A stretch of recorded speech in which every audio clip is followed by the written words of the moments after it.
ఎవరు? నేను నర్సయ్య గారు అబ్బాయిని. నువ్వట్రా, గుర్తుపట్లా. శంకర్ వాళ్ళు ఎక్కడ తాత? ఒక్క రవణగాడు తప్ప నీ సావాసగాళ్ళు ఎవరు ఊళ్ళో లేరు.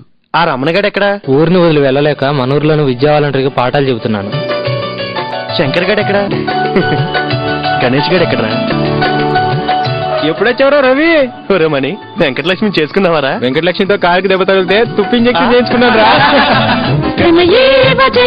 అది సాధించిన ప్రభుతే.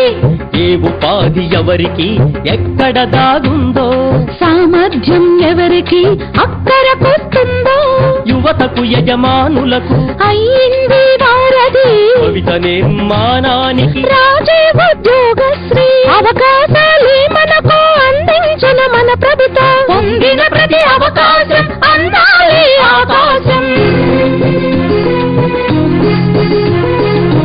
యువశక్తికి సోపానం రాజీవ్ ఉద్యోగశ్రీ.